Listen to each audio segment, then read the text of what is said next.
everyone, welcome to Africa TV, the leading point of Africa where arts meets culture. And this is Echoes of Inspiration, the program where we use storytelling to inspire you. So, I am Rebecca Olatunji, and I want to use this medium to appreciate the producer of this program, the person of Afolabi Adanna, and the chief executive producer, the person of Michael Adeboye Ashawi. So let's dive straight to storytelling. But before then, remember we lastly look at the seed of promises, where we look at the promise of Adanna. Why, when she was like, she refused a vision and sponsor her for his education. Okay, so now let's dive into the next episode today. Come with us. One chilly morning, as the sun struggled to break through the clouds, Gideon, now a grown young guy, received a letter from the city's most prestigious university. His hands trembled as he tore open the envelope, reading the words that would change his life forever. Congratulations, we are pleased to offer you a place. Heart pounded, a mixture of excitement and fear surging through him. This was the opportunity he had never thought he would receive, and his mother had fought for. The chance to honor her sacrifices and prove that their struggle hadn't been in vain. But beneath the excitement, a heavy sense of guilt gnawed at him. He glanced toward the small kitchen, where Adanna was preparing breakfast, her movements slower than before, and one's bright eyes dimmed with exhaustion. As he entered the room, his mother looked up, a gentle smile softening her tired features. "What's that in your hand, Gideon?" Adanna asked. He hesitated, feeling a lump from his throat. "Mama, I got into the university," he said. For a moment, her eyes sparkled with pride, a radiance that only deepened her beauty. She set the spoon down, her hands coming together in prayer, like reverence as she whispered, "Praise God, my son."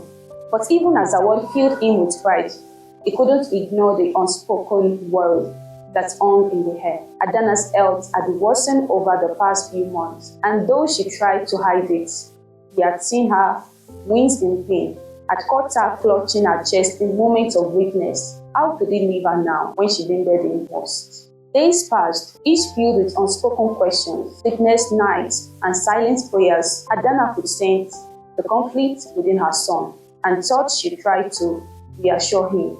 She too felt a pang of fear at the thought of him leaving, knew that this was what they had worked for, the culminating of her years of sacrifice. But she also knew that without him by her side, the loneliness would cut deeply. One evening, as they sat in the fading light of their small home, Adanna reached out and took his hand. "Gideon, my son, you know you have my blessings to go." Gideon looked down, the weight of his guilt too heavy to bear. "But Mama, you are not well. I can't leave you here alone, not when you need me." Adanna's heart ached at the worry in his voice. She had raised him to be strong, to be caring, and now she could see how her teaching had taken root. But she also knew that if she held him back, she would be betraying everything she had taught him. "I will be fine, Gideon," she said, forcing a smile. "This is your time. I've lived my life, and my greatest joy has been raising you, seeing you succeed. That is the fulfillment of my life's purpose," Adanna said. Her words hung in the air, a mixture of love and sorrow that left Gideon speechless. He knew how much this meant to her, how deeply she longed to see him achieve all she had sacrificed for. But he also knew that if he left, he might never have the chance to care for her the way she had cared for him. Over the next few days, Adanna's resolve only grew stronger. She insisted that he go, repeating her blessing with a fierceness that surprised even her.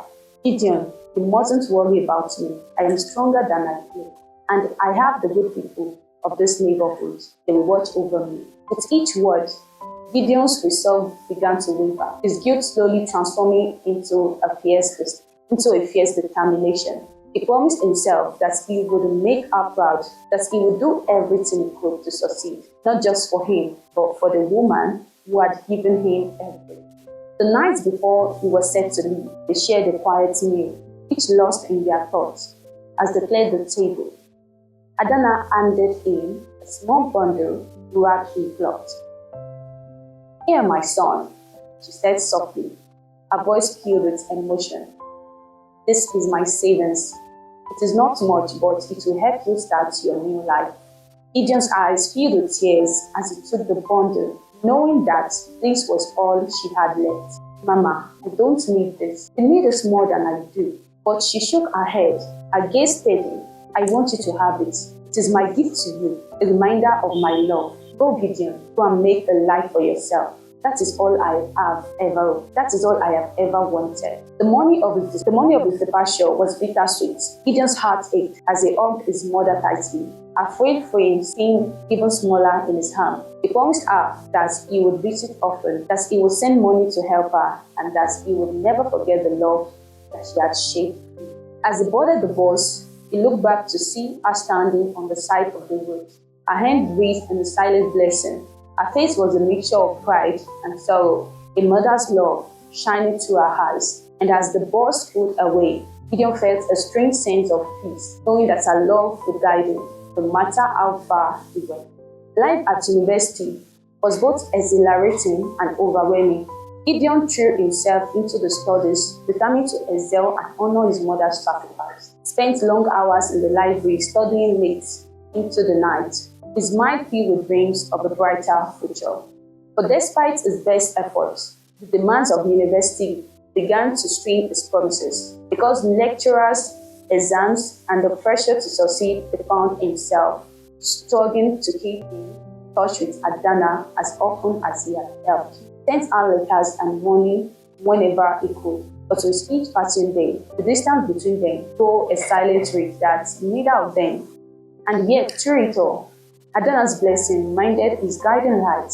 Her words echoed in his mind, reminding him of the love that had brought him this far, of the strength that had carried them through darkest, and the strength that has carried them through the darkest time. Okay, so here is the end of this episode, and the keyword for this is choice.